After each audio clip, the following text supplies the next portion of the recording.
Pinupuri ka namin, O Diyos, Ama, Anak at Espiritu Santo.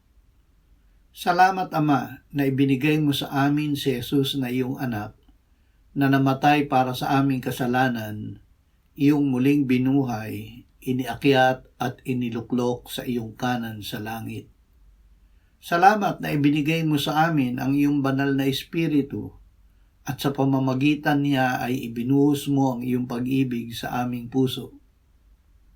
Salamat, Panginoong Hesus, na ang nakikinig ng iyong salita at sumasampalataya sa iyong Ama na nagsugo sa iyo ay may buhay na walang hanggan at hindi na darating sa kahatulan, kundi lumipat na sa buhay mula sa kamatayan. Amen.